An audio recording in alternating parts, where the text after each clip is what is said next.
Well, happy Tuesday. It is Tuesday, January the 14th day of the year, and blessings to you and yours in this new year of 2025. And welcome to another edition of Tuesdays with Tom.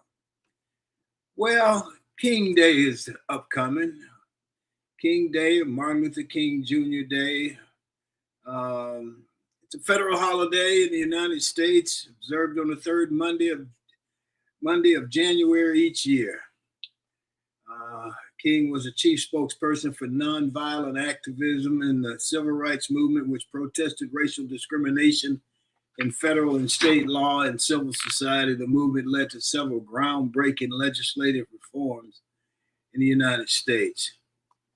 Campaign for a federal holiday in King's honor began soon after his assassination in 1968. Here's something I bet you didn't know or probably had forgotten. I certainly had.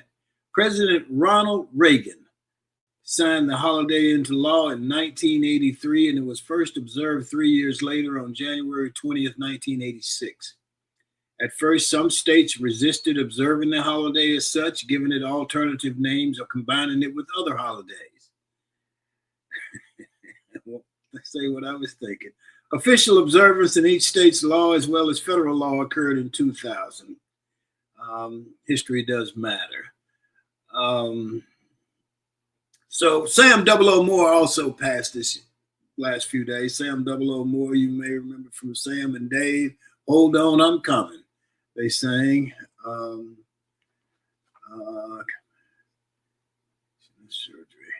Today's show features a roundtable with myself, Mychal, Barbara, and you, the audience. You can always participate through the chat. We will dive a little deeper into King Day and a remembrance of our 39th president, President Jimmy Carter. Our show today, of course, is brought to you by the best consulting firm of Best Girl. So let's catch up with Best Girl. Best Girl is a consulting firm that provides customized leadership, access and inclusion, public relations, communications, and organizational consulting services. Clients include Fortune 500 companies, utilities, higher education institutions, small businesses, and associations.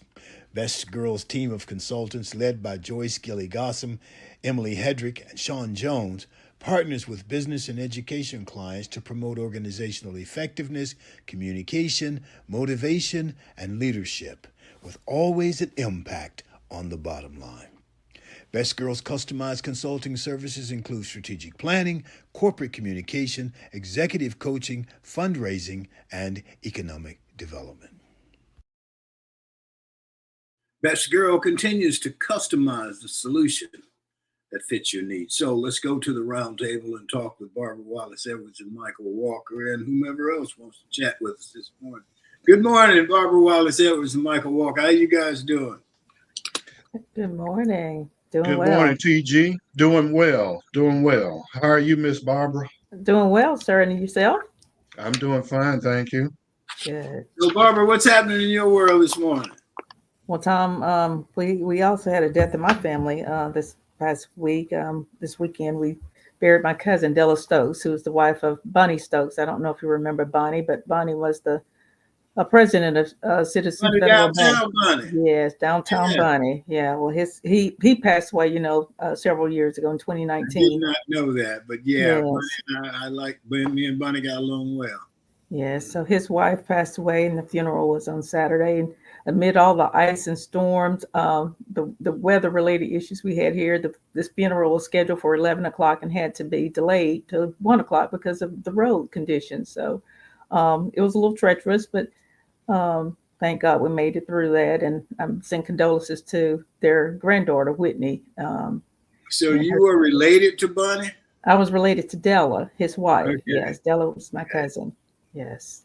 Yeah, Bunny was an interesting man. Yes, he was. Okay. Yes. Well, condolences, Barbara, to you and your family. Thank you, sir. I appreciate that. Exactly. Mychal? We were talking a little bit about the devastating fires out in California, and there are so many different stories that are circulating. One that I found particularly interesting, and then I have to kind of segue into one of our favorite people, the gift that keeps on giving. But, there's a real estate investor that had purchased, I guess, a house on Malibu Beach or somewhere in that area.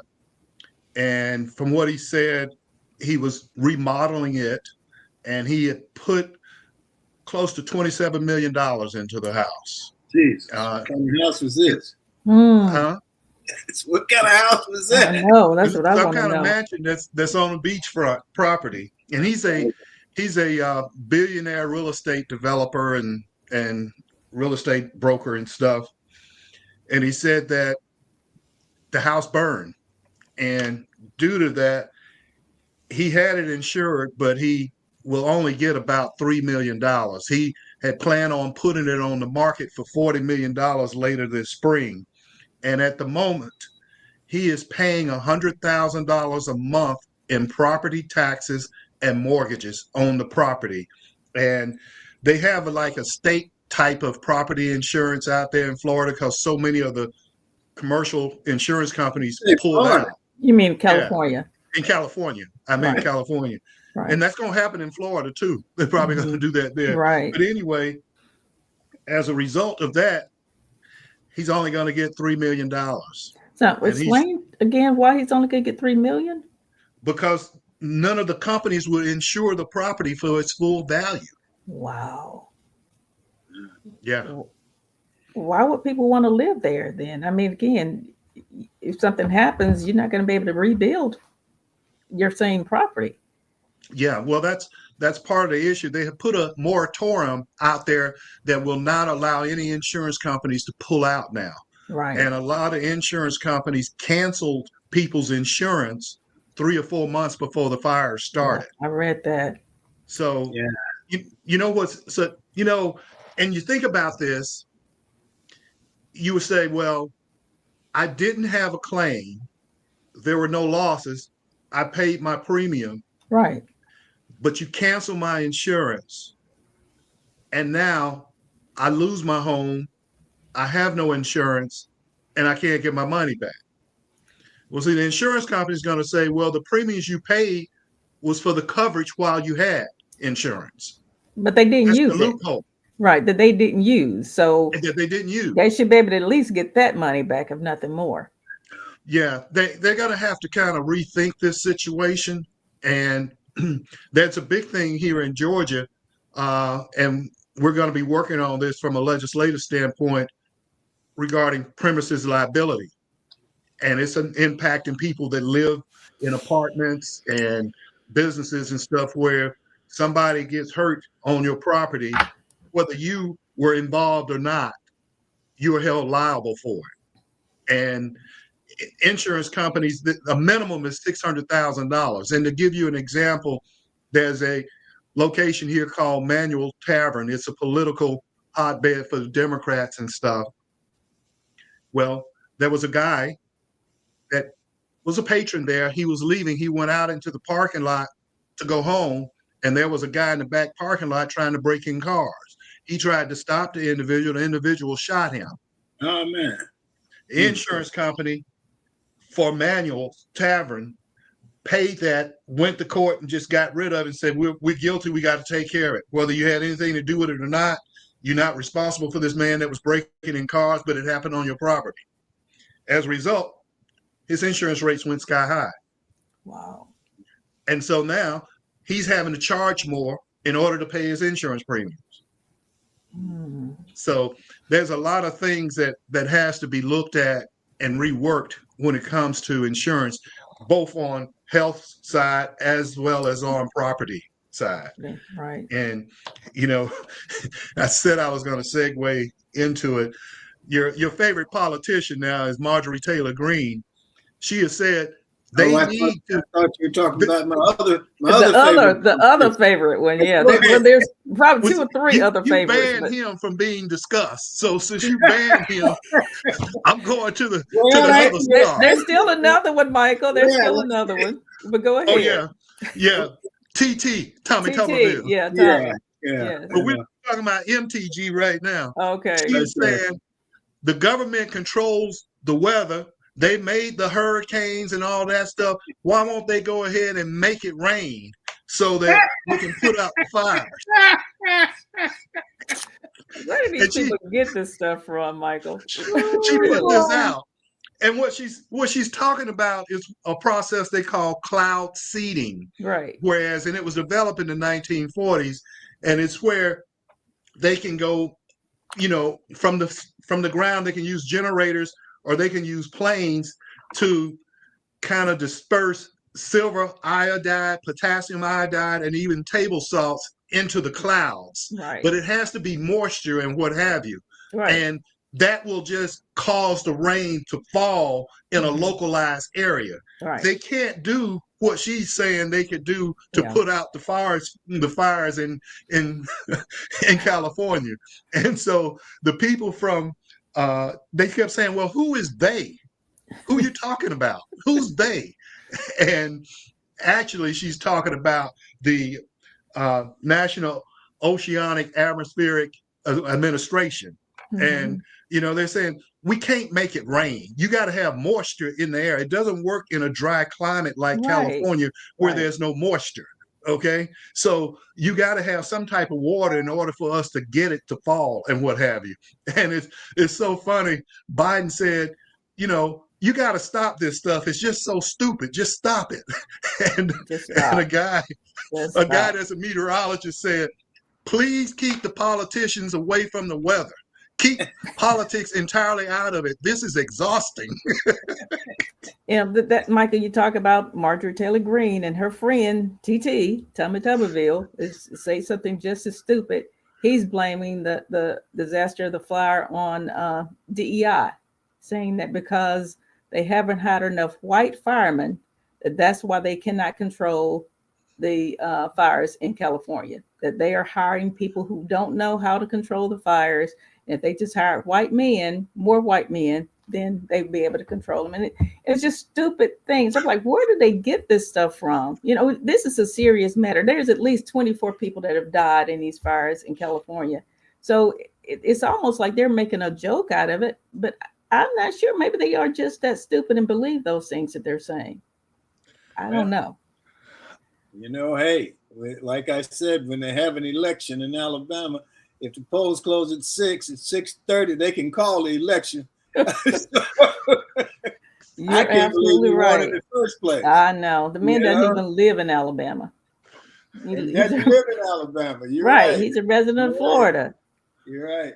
I remember, Mychal, you and I were at the hotel one night, and he was in there, and down in Auburn, kind of having fun at his expense. Yeah. It was. He's just wild. He's just absolutely wild, and it was so funny.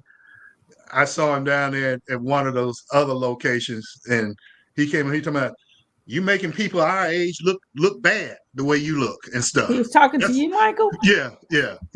In other words, he looked his age and I didn't. Right. I don't know. Oh my gosh. Is that all you have? But I don't know, man. I tell you what, Tom, and Barbara, I got to ask you guys this. This NIL thing is getting out of hand. Yeah. Completely out of hand. It's like the Wild Wild West. And most recently, the quarterback for Georgia, Carson Beck, he was the quarterback this past year. And, he had so-so numbers, Yeah, he was pretty average. Decent, yes. Yeah. But, ahead of the time, ahead of the year, they were saying that he was going to be, well, let me be clear. Sportscasters in Georgia were saying he's going to be considered for the Heisman. He's going to be a first-round draft choice, all that type of stuff. I always say if my great-grandmother played for Georgia, she'd be the best in the country in her position. But anyway, he got hurt. His draft stock dropped, and he said he was going to enter the NFL draft. Well, he withdrew from the NFL draft and entered the transfer portal, and he's going to Miami. For what, $3 million? $3 million NIL to go to Miami. And there are some other opportunities that could make the total package worth $10 million. Wow. What? Yes. That's incredible. Wow. And Is it next year, Michael, that the schools actually begin to pay players as well in addition to the NIL money, or is that the following year? I think that may be the following year. I'm not really Okay. sure on Okay. that. But they're saying that the schools can do it, in addition to NIL and Right. what have you. And then they said, well, a guy wrote an article and he said, looks like Miami cheated Cam Ward. Cam Ward threw for over 8,400 and something to Carson Beck, 7,000 something, more touchdowns, less interceptions, and he had a far inferior supporting cast than what Carson Beck had at Georgia. And now Miami is going to pay him this amount of money to come down there. And the caveat is his girlfriend plays for the University of Miami in basketball. So one of those that's twins. Don't you have some twins that play down there? Right. Yes. Yeah. So and I don't know, the formula for Georgia and for Alabama when Nick Saban first got there was you build a strong team and you get a quarterback manager to run it. Right. And that's how they won. Right. Well, it's sort of caught up with Georgia now because the manager quarterback doesn't hardly work anymore. You got to have somebody that's an athlete. Right.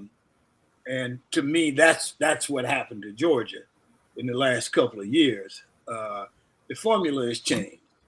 And in addition to that, Tom, and I agree with you 100% what you're saying, but Georgia has been 3-4 deep at every position with 5-star, 4-star, 5-star right behind. So if they sat on the bench and waited their turn, they never had a drop off. But now with the transfer portal NIL, that 5-star is sitting on the bench saying, I'm not staying here and wait. I'm going to go over here to such and such school to get paid and play. Right. So that's why Georgia doesn't have the depth they used to have. That's another part of the equation, Tom, you're talking about. Yeah, that happens with Auburn. Walker White, who was 4-star, entered the transfer portal supposedly because his mom was ill. He's moving closer to home, but he ended up at Baylor, which I don't think is that much closer to home for him. And he was quoted in media yesterday saying Auburn plays Baylor the first game of next season. He's hoping to give Auburn their first loss, so that's going to be real interesting. And where is he from originally? Arkansas. I think he's from Arkansas. Okay. Arkansas. Yes. Yeah. And he made a little dig at Hugh Freeze. He said, I can't wait to get to my new teammates and new coaches so I can get developed. They have really developed quarterback. Yes. Thought that was really interesting. I saw what's his name? Nick's played the other day on TV. Yes. And Nick's was horrible when he was at Auburn because he didn't have anybody developing him. And then he went to Oregon and they worked on his quarterbacking skills. Right. And I saw where Jarrett Stidham is still in the NFL. Is he really? Yeah. He's a backup behind Bo Nix. He was totally mismanaged when he was out. Yes. The two best quarterbacks Auburn has had in the last 10, 12, 15 years have been Cam and Nick Marshall. Right. Both of those were just great athletes. Yeah, exactly. We don't do much by way of developing quarterbacks. No. That is so true. They came there with all the talent. They didn't need to be developed, Nick and Cam. Well, Cam, Tom, you and I could have gone down there and coached that team with Cam and Nick Marshall.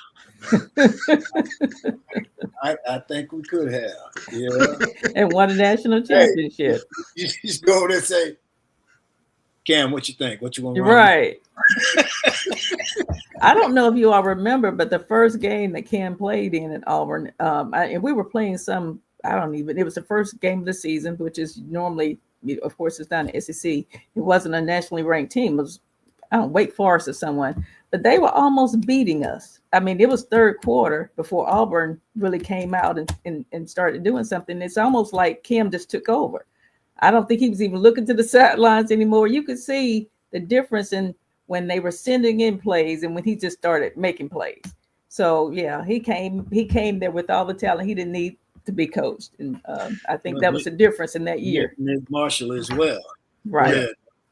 Nick was a musician running it. He was a Yeah, magician he running was. the offense. Speaking of Cam, he's still doing super Cam stuff. He's on a new series. What do you call those series that they do? Like real life series or whatever. Yeah. Reality show? Yeah, reality show. Okay. Well, there's a scene where he's on one of these speedboats and there's a helicopter that's flying close, and he gets up and jumps from the boat to the landing gear on the helicopter and stuff, and pulls himself up, does a push-up, pull himself up into the plane and stuff. Wow. It's coming out. He got casted in that, and I'm happy for him. But yeah, they were talking about it, and Cam, everybody's like, "Are you gonna do it? You gonna do it?" He's like, "Yeah, I'm gonna try it." And so he jumped up, grabbed the bottom of the landing gear, which is the skis that a helicopter lands on. That's what he jumped up and grabbed and pulled himself up and got in the plane.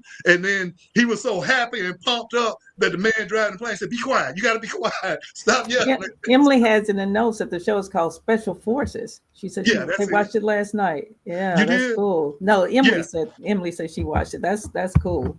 Yeah, Special Forces. So he has a role in that where he does that. So that's good. I'm happy for him on that one. Yes. Wow. Well, I got one for you guys. Coach Prime, Deion Sanders, he gets so many death threats that his security detail has to wear gloves while they're checking his mail. Yeah, I saw that. Many he get it says if you want to be famous, it doesn't come without a price. For many, including Sanders, that price includes recurring death threats. His security is quoted in here. He says he gets a lot of packages, he gets a lot of gifts, and he gets a lot of death threats and a lot of hate mail. Why would anybody hate him? I don't understand. What has he done to anyone? He's Coach Prime. I was surprised when he went to Jackson State because Deion always was Deion. I mean, Deion could cover the best guy on the other team and just take him out of the game. Right. So when they check his mail, they have to put on gloves so that they don't come in contact with any type of hazardous material. Wow. And I think because he was so good and because he talked about how good he was, I think that was the main thing. He's the only athlete in history to play in both a Super Bowl and a World Series, making him a true dual sport legend. He amassed 53 interceptions, 9 defensive touchdowns, 6 punt return touchdowns, and cementing his status as one of the all-time greats. He had 2 Super Bowl titles with San Francisco and Dallas, NFL Defensive Player of the Year, 8 Pro Bowl selections, and 6 All-Pro honors. 2011, he was honored with enshrinement in the Hall of Fame. So why they don't like him, I don't know. I don't understand that either, Tom. That's crazy. I mean, the man is, like you say, he's All-American. What is there not to like about him other than, he talks about things, he brags it up with facts. So he's not just bragging if he says something, he's done it all. Well, Muhammad Ali said that if you can back up your talk, it's not brag. That's right. That's right. It's fact. It's fact at that point. It's disappointing. Think about the individual that goes to the time and all the trouble to try to send him something in the mail to hurt him. Because he's living his life. Yes. And not only that, he's making an impact on the young men that come and play for him in Colorado. Right. And I think so many people wanted him to fail. Yes. And why do you think that is? I mean, why would you wish for somebody to fail who aren't? You don't even know. You don't know them. But they're just doing what they were hired to do. Yeah. I don't know, Tom. Is it racism? Is it just someone being jealous? I would love to know myself. Probably all of the above. I would agree. I'd agree with you on that, Tom. Well, You know, all of us who've been involved in sports over the years, when you got a guy that can go out there, it's like that guy on Colorado's team who plays offense and defense. Travis Hunter. Yes. When you got a guy that you can put out there that, in Deion's case, eliminates the whole one side of the passing attack of the other team, where we can't throw it over there. Right. That's pretty strong. That's very strong. And so I don't know, but I just found that to be really interesting. That is real interesting. And Tom, speaking of Deion, I read yesterday, you know, they fired the head coach at Dallas Cowboys, and I heard that Deion has been in talks with Jerry Jones about possibly becoming the head coach of Dallas. So that's saw interesting. The other day where he said he didn't want to coach professional football. Yeah. Yeah, he said that in the past, but Jerry Jones is trying to talk to him. I would not be surprised if they don't pull off a deal where they can get Shador as quarterback. Yes. And get Deion to come in, you know. And they may try to pull Travis Hunter in there as well. I would not be surprised if they do that.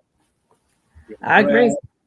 You know, I never thought, you know, when Dallas were the Cowboys back in the day, when they had all the guys, Emmitt Smith and Drew Pearson and all these guys, I just thought it was a mistake to hire McCarthy and not criticizing his coaching skills. But Dallas always had somebody who was, you know, who was a standout. I mean, right. Tom Landry wore that hat forever. Right. Barry Switzer, and you know, so I just didn't think he fit that profile. Right. For the Cowboys. So I could see where he would go after somebody like Deion. Or Coach Prime, as they call him. Right. Nick Saban has hitched his wagon to him, so I guess you know what's going on. Yes. Yeah. Well, you know, Jimmy Johnson was the coach of the Dallas Cowboys when they pulled off that deal where they sent Herschel Walker to Minnesota for about 11 picks or so, and they got Troy Aikman, Michael Irvin, and Emmitt Smith in that deal and won 3 Super Bowls. Yes. You know, I was talking to somebody over the weekend, and they said, "Well, Herschel didn't do very well in the pros." I said, "Well, he did," I said, "But he went to the USFL at first, you know." And they said, "Well, why did he go to USFL?" I said, "Because Trump paid him a bunch of money. USFL was trying to compete with the NFL. And Herschel went to the New Jersey Generals. And that's where he and Trump made their relationship. And he played there, I guess, for 4 or 5 years before he went to the Cowboys, you know. And then they sent him to Minnesota. And that was the last we heard of Herschel. They got 6 or 9 players for. Yeah. Wow. Yeah. Something like that. Yeah. Well, it was the right move for Dallas because they came out big time after that move. Yes, they did. And it's been interesting to watch. I tell you what's interesting about watching the pro game now is the commentators. How negative they are on certain quarterbacks. Right.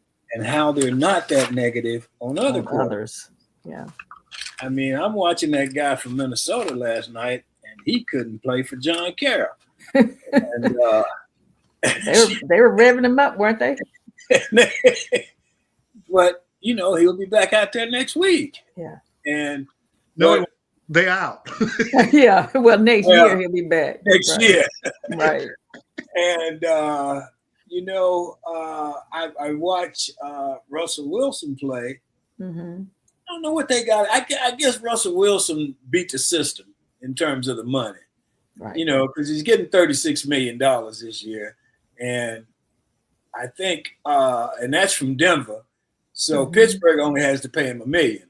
Yeah, and right. $2 million, some low figure, and I don't know why they're just That's capitalism. That's the way it works in America. Right. You know? And so I don't understand why they're so pissed off with him. And they talk about how bad he's playing, and I'm watching the game, and it's like, well, it doesn't look like he's playing that bad to me. Right. So I don't know. Dak Prescott,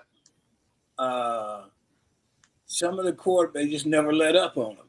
You know, Those double standards, Tom. they can't do anything right, even if they're winning. Yeah. You know. Well, nobody says anything about the player that Atlanta's playing $100 million and they had to bench him. Is that how much they're paying him? $100 million contract. His total contract was 3-year, $100 million. Wow. Damn. I think we need Sit to on the bench. come out of retirement. Shit. Absolutely. Anyway, anything else for you guys? Well, you want to do you want to do Sean and we come back then? Yeah, let's do Okay. Sean. Okay. If she's okay, let's do Sean's got a minute. If she did one, I don't know. Good morning to everyone joining in with us. My name is Shantia Jones, and this is Got a Minute. It's Tuesday, January 14th, and here on Tuesday with Tom, you know our crew loves football. With Super Bowl 59 quickly approaching, did you know that in 1973, the Miami Dolphins achieved something no NFL team had repeated? That's right, they achieved a perfect season. The Dolphins held on to beat Washington 14-7 in Super Bowl 7, capping a 17-0 season. The Dolphins were the first team to reach the Super Bowl with a perfect record. The second team to do so was the 2007 Patriots. They rode an 18-game winning streak into Super Bowl 42, but lost that game 17-14 to the New York Giants. Thank you all for joining in. My name is Shantia Jones, and this is Got It. Sean. Okay, so let's move into our round table, a little round table as far as the G list goes, and see what we've got here. And one of the things I wanted to discuss, Mychal, I think you go ahead. You had something on top tip of your tongue. Well, I was going to mention, Tom, you know, January is Martin Luther King month and stuff. And one thing that's interesting is I think for maybe the second time in 28 years, the inauguration would be held on the same day as the King holiday. Right. And I think that's quite ironic considering who's going to be inaugurated that day. But with that, I found something interesting, and I'd never heard of this gentleman. His name is Robert Smalls, and he was South Carolina's first state. He's going to have South Carolina's first state house monument as an individual for African American. And what makes him so unique is that he was born into bondage, and he stole a Confederate ship during the Civil War and sailed his family and a dozen others to freedom. He then spent a decade in the U.S. House and helped rewrite South Carolina's Constitution to allow Black men equality after the Civil War. And then he ended up having to put up a violent effort, but was doomed in a fight when racists took over power from South Carolina and erased all the gains that he had fought for and won. But they are going to put a statue up. They're raising millions of dollars for Robert Smalls to put up a statue around the State House in Columbia. And they're going to put his statue up on a hill and have him looking down at the statues that recognizes segregationists and racists. Oh, So that's in the awesome. end, from a symbolic standpoint, he's getting his due. But Yes. can you imagine being born into slavery and bondage, and you steal a Confederate ship? Yeah. and And take get your away family with to it. freedom. And get Huh? away with it. I said, and get away with it. That is huge. Yes. Yeah. During the Civil War. That's Wow. amazing, It you know, is. that he was able to do that. And then he went on to serve a decade in the U.S. House. Mm. Wow. That's great. It's so, and you know, I never heard of Robert Smalls growing up, going to college. I'm not even going to college, going to elementary school. I remember we used to study history and civics and all of that, but none of this stuff was ever in the stuff that I studied No. in my fifth grade civics class Right. or history class. No, but they told you Columbus discovered America, 1492. Yeah. America wasn't even here before Columbus came. What And not only did they tell us that, we had to have a test and get it right on the Get test. it right. Right. And Michael, this the sad part is that they have started putting those type of things in the history books these days, and now because of um, some new the new administration and some of the things that they're pushing, all those things are going to be well, erased from history and from the books. Won't be taught in the classrooms anymore. So a lot of churches are now starting to have school on Saturdays. Well, they'll be teaching Black history to uh, young people that are interested in learning about it. And I think that's a wonderful thing because the history is just going to be erased. But I'm glad to hear that South Carolina is going to have a statue there because that at least is something visible that people can look at and see, and hopefully it will never be removed. And that in itself, it will bind that history, and people will be able to know and learn more about him. I think though that we, whoever we is, um, we should take control of our history, and Yes. we should write our history. Mhm. We shouldn't depend on somebody else to write our history. And we're doing a book on James Owens, who was the first African American Black football player, first football player at Auburn University, and there's statues on Auburn's campus of some great players and so on and so forth. But there is no recognition of James Owens. Right. There is no recognition of him. Right. My thing is always, what's more important? The guy runs a touchdown, or the guy comes in and integrates the university and make it possible for a lot of other people to go to the university who never would have done. And so I'm a big on history. Um, we're doing this book on James. It'll be out in the fall. We will continue to do historical things such as that because to me that's important. And we have kids who coming in there now who come in as freshmen and not just black kids, but white kids as well who have no idea Right. the history of the university. And Right. And Tom, I know at one time you were going back and talking to the athletes at Auburn and sharing some of the history with them. Have you been back in recent years? the guy who hired me to do that was great. Mm-hmm. And then he left and somebody else came in and they were great. And then they left and this woman came in and she didn't want me there. I could tell. Wow. I could tell from the start. And but I enjoyed it. I think the kids enjoyed it. Absolutely. And so we'll go from there. James' book comes out in the fall, and we'll have another opportunity to put that history out in front of people and not rely on Ron DeSantis and other people to tell us what the history is. Yes. Ron DeSantis and the Tommy Tubervilles and the Marjorie Taylor Greens of the world. Well, I think if you're going to listen to them, something's wrong with you anyway. That's so true. I want to say something about I was going through researching some stuff the other day, actually on the book about James. And I ran into this thing called Black Auburn, My Experience at a PWI, predominantly white institution, by this young woman called Jamesia Crenshaw. She wrote this in 2014. Wow. I don't know why, but she talked about how going to a PWI, and she puts together a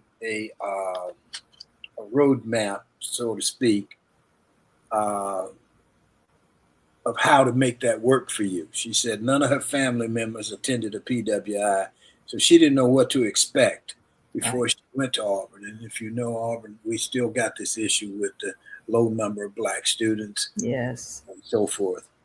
And so she left some tips for potential Auburn students. And one is, and then there's 5 things. One, embrace who you are. There is no right or wrong way to express your style or who you are. Never feel that you need to conform to be accepted. Be true to yourself. Number 2, that which you aspire to. It's not about aspiring to be in an organization that is perceived as white, thus being right. Join the organizations you love and only aspire to the standards you want to set. Number 3, not all Blacks are the same. You know, that was the funny thing when we were at Auburn, because when I was there, we had maybe, let's see, Henry, James, and me, and Verge. We had 4 Black athletes in the whole athletic department. And we were as different as night and day. right, You know, right, we weren't the same at all. right. Number 4, take off all the constraints you place on yourself. She says this will make you feel 10 times better. It's an uncomfortable feeling, and you deserve to be comfortable at an institution you're paying thousands of dollars to attend. And number 5, every experience is a learning experience. And I think that's some good information for young people, freshmen, people Yes, coming to the university who are worried about fitting in. right. When I actually forgot, 6 is speak out and stand up. I think I got that one. If you need help, ask for it. Number 8, minority is just a word. Number 9, before you are anything, you are a member of the human race. Absolutely. I just thought it was really good. It was worth having. I don't know why I didn't have it before, but I've never seen that, Tom. That is great. Jamesia, Crenshaw. The name sounds familiar. and they got a photo of her in here. Okay. Yeah, I thought she did a great job. So I guess that's 10 years ago. So I assume Right. she's out in the world now. Right.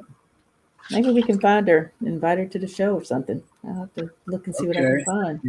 Yeah, we got to see if we can track her down. Yes. It's just Black Auburn, my experience at PWI, posted by Jamesia R. Crenshaw, April 22nd, 2014 at Okay. 12:30. Wonder where she is.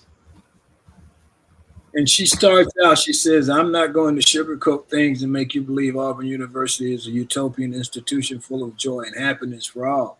I would never paint a picture of the university as a God-forsaken place either, where I plead you not to attend. The truth is Auburn is a real family, and just like any other real family, we have real issues, diversity being one of them.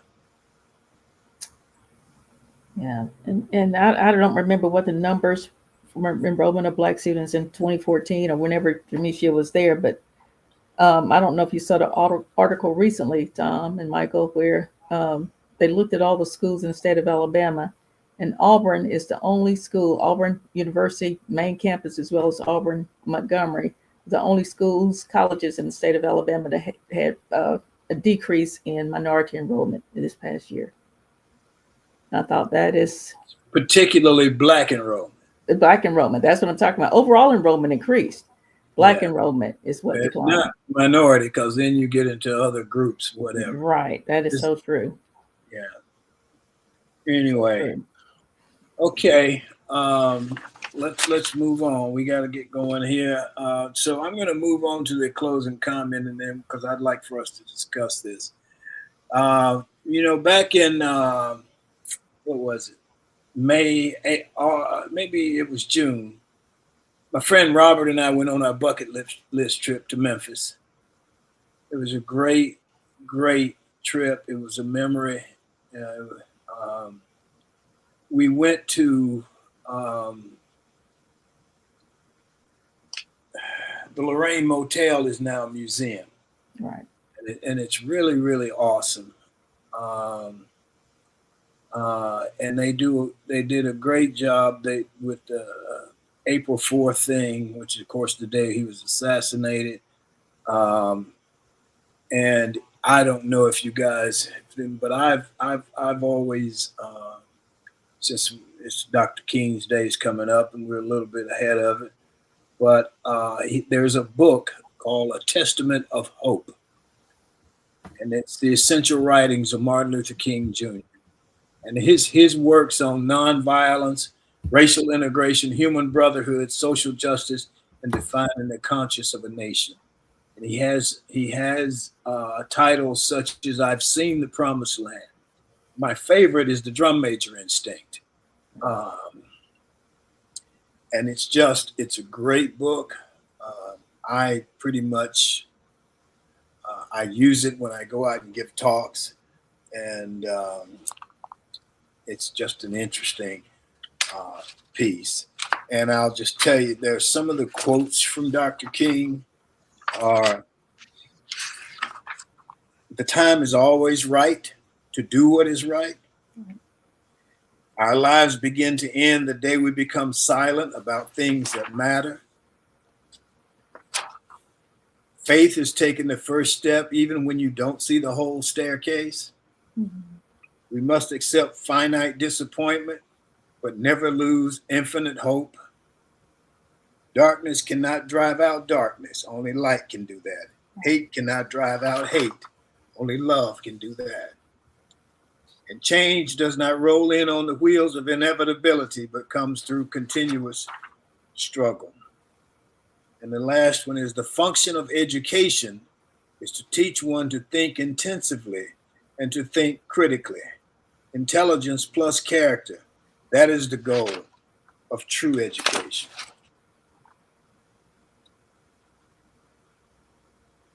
The complete education gives one not only power of concentration, but worthy objectives upon which to concentrate. And finally, education must enable one to sift and weigh evidence, to discern the true from the false, the real from the unreal, and the facts from the fiction. So that's your answer to Marjorie Taylor Greene. That's it. And there are actually a couple more. I'll just read. We must learn to live together as brothers or perish together as fools. Human progress is neither automatic nor inevitable. Every step toward the goal of justice requires sacrifice, suffering, and struggle. The tireless exertions and passionate concerns of dedicated individuals. And this is one of my favorites. The ultimate measure of a man is not where he stands in moments of comfort and convenience, but where he stands at times of challenge and controversy. Wow. Okay, let's see. You guys got any other comments? Well, Tom, Dr. King was a brilliant man, and you mentioned so many of his quotes and famous quotes. And one of my favorites is, I have decided to stick with love because hate is just too great of a burden to bear. He was a phenomenal individual, and if more people would follow his teachings, this world would be a much better place. Oh, I agree. I mean, everybody, and this is in the Drum Major Instinct. This is included in that speech. Everybody can be great because anybody can serve. You don't have to have a college degree to serve. You don't have to make your subject and verb agree to serve. You only need a heart full of grace, soul generated by love. Yes. I'm sure that's what those people in California are going through. Yeah, exactly. Right now. You know, when you listen to a lot of his quotes and the sayings and things that he did, I often wonder what it would be like just to be around him. Yeah. When he's not doing that, and just to be able to talk to him as a person and as an individual, not the Dr. King that we know from all the publicity, but the Right. man himself. As it would really be interesting to be able to sit down and look at that. And I often wonder, and as a small kid coming up, it's so funny because I guess I've always kind of been in tune to politics. I always expected him to be the first black president and think he Mhm. should have been. Mm. Okay. And just imagine what kind of world we could possibly have had he not been assassinated. And I think the course of history was changed forever. Right. And not only that, but following that, John Kennedy and Robert Kennedy. And then it seemed like we kind of had a void there when it came to leadership that was talking about unity. Right. And I feel that in many instances, America will never reach its full potential or hasn't reached its full potential because of all of the infighting, the bickering, and the bias. And, you look at discrimination rather than promoting diversity, we want to stamp it out, is Right. what we want to do. Uh, and it seems like there are people that refuse to recognize that things are not equal. They can be, but they are not. And any measure or program that would lead towards that is always met with criticism. I, that's the thing that really bothers me the most about where we are.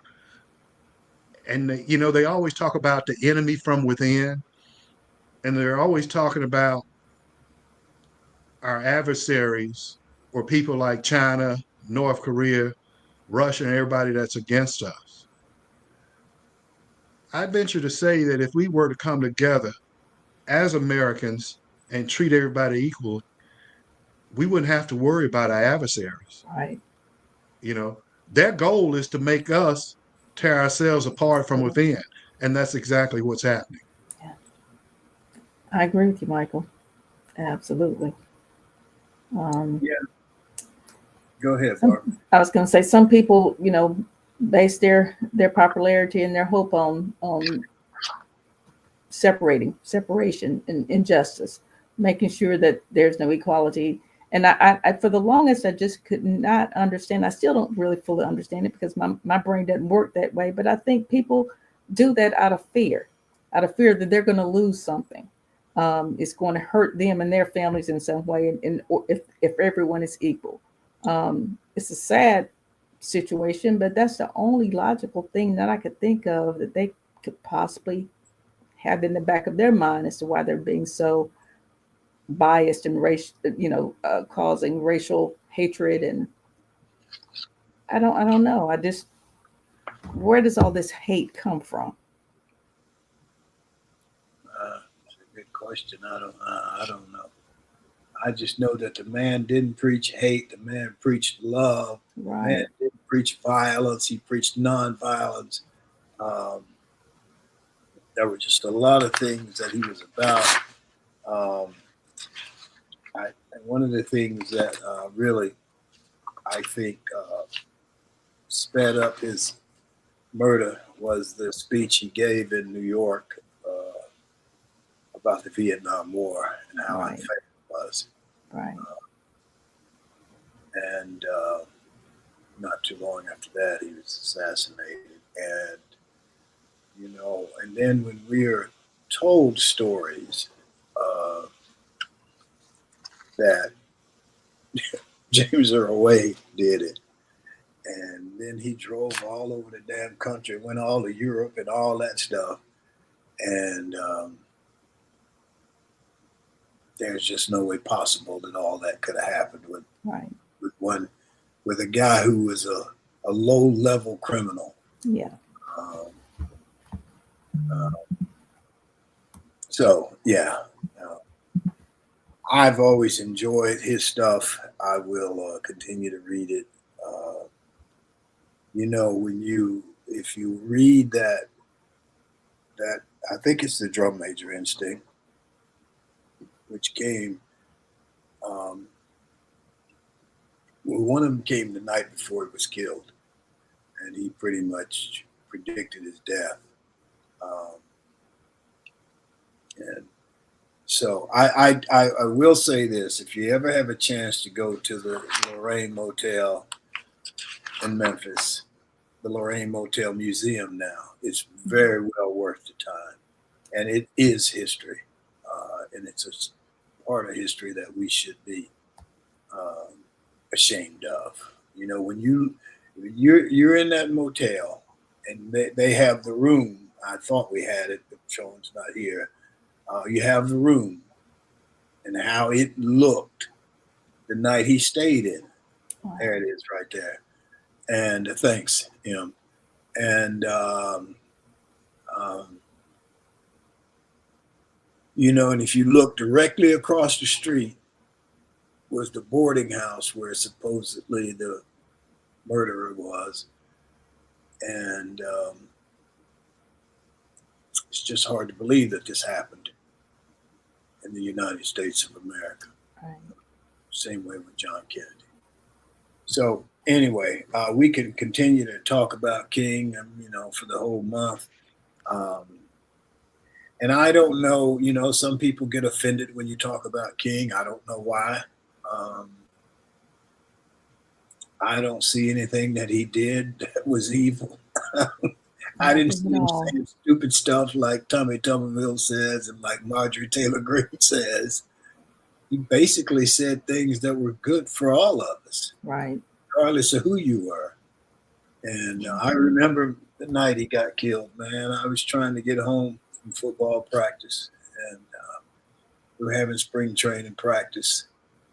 And for me to get home, I had to take the school bus back to the school from our field, and then take a bus downtown, and then take a bus home.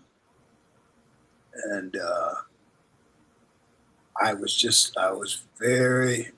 it was a very scary night. It was a very scary night.